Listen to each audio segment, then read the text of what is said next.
This is it, the SUPboarder review you have been waiting for. Hello and welcome. We are here to review the Starboard Spice. That's right, they're one of the most talked about boards on the market today. A brand new design from Starboard for 2023. The Spice, it sits in the range between the Wedge, which is kind of their 32-inch wide, bigger board for more beginner to intermediate riders, and the Starboard Pro, which is their super high performance pro line for those riders who are advanced or intermediate level looking for something with a lot of performance. So the Spice, blending those two together, that stability and that performance, this is it. This is the review. I'm super excited. This is an exciting board. We're going to be going into all the specifications of this board, the fittings, the bottom shape, all the design features that's found on this board. Also be giving you our thoughts and impressions on how this board performed on the water, going through the pros, cons, value for money, and of course, if this board is going to be right for you. So make sure you do stick around to the end to find that out. Now, the Spice does come in a number of different sizes. The smallest board in the range is 6 feet 9 inches, 25.5 inches wide, 79 liters. The board we have today is the 711, 29 inches wide, 106 liters in volume. They also do an 8 feet 2 inch long, 30 and 3/4 inch wide, 121 liters, an 8.8 by 32 inches wide, 140 liters, and a 9 feet 3 inch long, 32 and 3/4, 153 liter Spice. So jumping into the specifications of this board is the 7 feet 11 inch long, 29 inch wide, and 4.2 inch thick Spice. Totals 106 liters of volume and weighs 7 kilograms or 15.4 pounds. The tail width on this board is 18 inches, and the fin setup, it comes as a quad with a US center fin box, and you do get all of the fins coming with the board. The recommended retail price on the Spice is 1,999 British pounds or 2,329 US dollars in the blue carbon construction. Like we said, this is Starboard's blue carbon construction, their lightest and most high performance construction, a full carbon wrap plus twin stringers for reinforcement and pine under the standing area, which blends performance and durability. Now, Starboard are a market leader when it comes to the stand-up paddleboard industry, creating both composite and also inflatable paddleboards. They have an amazing environmental commitment.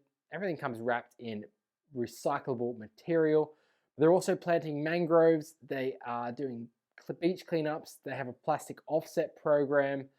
They really do a lot to help our environment. And when you do buy a board from Starboard, you really buy into that philosophy, which I think is a great thing. Moving into the fittings that we find on this board, well, Starboard have kept this board pretty simple, just with that diamond groove deck pad as standard on the blue carbon boards. This leads back to a tail pad that has a ridge in the middle for comfort and grip when your foot is back there. And there's a nice raised kicker at the back of the tail pad to wedge your foot against in those more critical sections. The leashing point is found just behind that tail pad.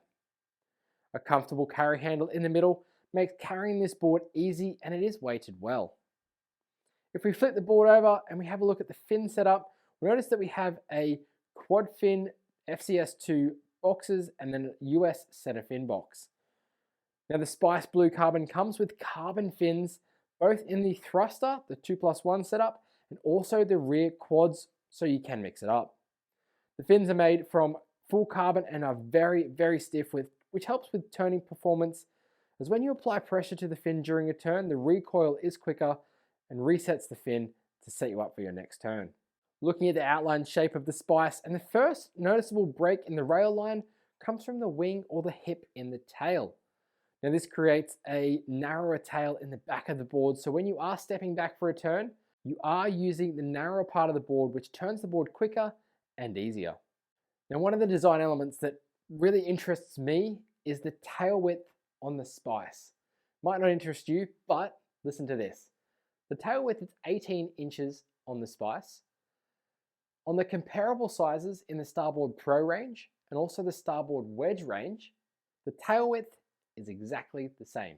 That's right, you get an 18-inch tail on the Starboard Pro, you also get an 18-inch tail on the Starboard Wedge, and on the Starboard Spice. Now Starboard have definitely done this deliberately so you are able to maximize your performance from the tail of this board. Really pulled in tail, it's going to give you that maneuverability. Now Starboard have opted for a rounded pin tail on this board, which offers great hold in the more demanding waves. The board has a slightly wide nose, and this is to aid in stability. A wider nose will give you added stability because you have a bigger platform to stand on. And this is where the board differs from the Pro range from Starboard, as you get that bit extra balance from the board in those less than ideal conditions, or for your comfort, balancing out there if you do prefer a slightly bigger board. Now the deck shape on the Spice is slightly domed, which gives you a thinner rail toward the edge, which means you're going to have a lot more bite and a lot more maneuverability. There's less rail to put in the water, so it's a bit more sensitive when you are turning. That dome deck, very comfortable to stand on. It's actually not super domed, it's just slightly domed, so you're not really noticing it when you are standing on it, which is a great element that Starboard have put into their design. Where things do get interesting though is if we start to flip the board over, is the Spice has a beveled or a chined rail right on the edge.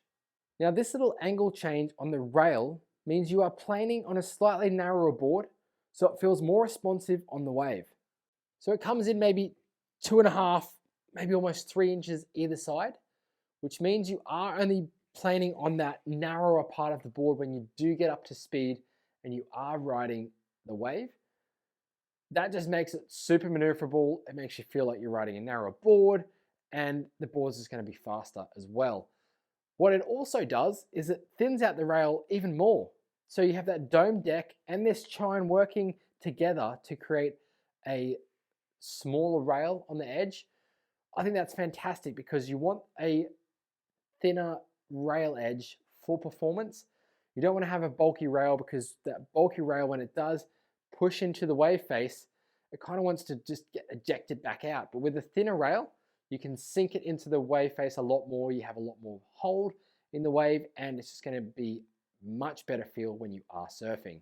Underneath the nose, we have a single concave, which does create lift and really good water flow at the entry point. As we move back to around the middle of the board, we'll notice that the double concave starts around the standing area and moves back toward the fins. Now there's a slight V right out through the tail of this board just behind the fins, and that really helps with that maneuverability and sensitivity when you are moving from rail to rail. Now the rocker line isn't too much on the Spice, which makes this board paddle with speed, but it's also very maneuverable off the tail. Well, let's get into the fun part of the review and probably what you've been waiting for, how this board performs on the water. Now we always start off by speaking about the stability of this board and how it paddles out through waves. I really like the stability on this board. I think it is great for paddling up over waves. You've got that width at the front there to give you that stability, and also at the standing area. How did it paddle into waves? Well, it paddled fairly well into waves. I like that this board has just a gentle rocker. It is nothing too crazy. The nose isn't too kicked. The tail isn't too kicked. If the nose and tail kind of flip up like this, it means that you're pushing water. But with this board, it doesn't feel like you are at all. So you get a really nice entry into the wave. It's quite an easy board to paddle in. And because you've got that width up there, you can step forward on the board and you are able to get a bit more speed that way, paddling in. Now on the wave, I had some glimpses of absolute brilliance out there.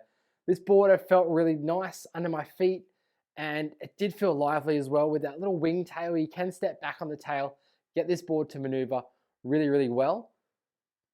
But it did lack in a couple of areas. For myself and Ruben, who also rode it, and also Lucy, they found that this board felt bigger than it actually is, and maybe slightly heavier in the water as well. I feel like it's just that width in the nose that it just adds to that swing weight. It just feels a bit heavy. Also kind of felt like it was holding back a little bit.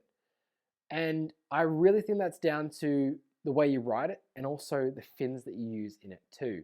So I rode it as a thruster on the slightly bigger day, and I just wasn't getting along with it. So I came in, switched it up to a quad, and I immediately got a lot of speed and a lot of looseness from the board as well.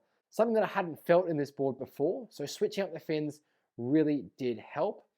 Now what the quad did was it allowed me to get into the wave a bit earlier, a bit faster paddling speed. With a quad fin, that water flows right through the middle. There's nothing to stop it there, no center fin. So you are getting a faster board that way. When I put it on rail, it would just easily go up on the rail, turn. I could feel the beveled rails working.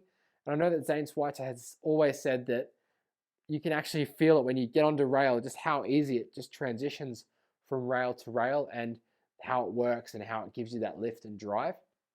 I started to notice that from the quad fin, and I got about 4 or 5 waves in quick succession that were really, really nice.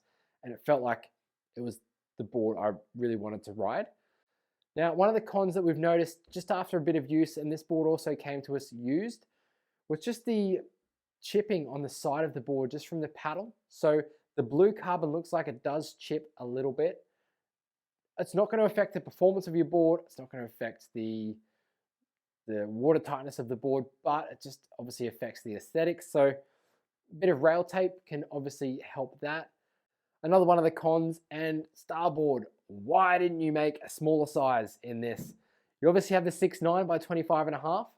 You jump from 6'9" to 7'11". Where's the board in the middle? There should be a 7'4", maybe a 27, 27.5.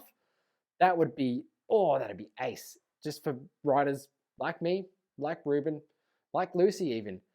Something that's maybe 90, 95 liters that you can jump down on. I feel it's really missing a board in that size, in the range. So I really want to jump into who this board is going to suit, because I feel like it's going to answer a lot of questions that were raised during this review. Riders who are in that weight range of 75 kilograms to 85 kilograms, who have a bit of experience surfing, but maybe not enough experience to drop down to a pro shape, or don't feel like you're going to have the amount of stability or the volume needed. Jump on the Spice, because you're not going to get a board in the wedge range that's going to suit you, because they're probably too wide. You probably don't want something that's going to have that much width and it's going to sacrifice the performance. So jump on a Spice, 100%. And obviously the bigger sizes you go, obviously the weight range increases. If you are a really advanced rider, have a look at the 6'9" by 25.5. If you are a complete beginner getting into SUP surfing, or maybe trying to look for your first or second board, I definitely suggest having a look at the wedge range and maybe going from there if you are looking to get into stand-up paddling. It is a great board for progressing your SUP surfing, and I definitely recommend it to quite a few of you out there. Great stability. Then when you step back, you've got this wing in the outline to be able to help you turn. And what I like about that is that you can start to turn the board from the middle. Like I said, it's quite a wide board in the middle here, so you will notice that the board catching or feeling a bit slow or heavy. But then when you start to work your foot back to the tail pad and get your foot right back here and start to engage that wing and engage the narrowness, engage the tail and the rail, then you'll start to feel this board come alive. Is it going to be value for money? Yes, it is going to be value for money for sure. Buying into Starboard, any board that they do, they always put a lot of design and research into and development. So you are going to get a board that has been tested and designed to work how it should. So obviously buying into Starboard, you got all the environmental credibility as well. It's great value for money if this board is going to be right for you in those categories that we mentioned before. I feel like the Spice fits exactly the design brief, and you're getting great stability and also some good performance out of this board. It's not a super high performance board, but then again, it's not really marketed as a super high performance board. Of course, the pros can rip on it, but for the everyday surfer, you are going to get some great surfing done on this board. You're going to get some good maneuverability, and you're also just going to have a lot of fun. And that is one of the biggest things when you are going out in the water, is to have a lot of fun. Really want to thank you for tuning into this SUPboarder review. We really hope that you got a lot out of it, and that it was able to make your decision a lot easier if you are thinking about purchasing a Starboard Spice. Remember, if you do have any questions, drop them below. We'll happily answer them for you. Thank you again. We look forward to seeing you on another SUPboarder review really soon.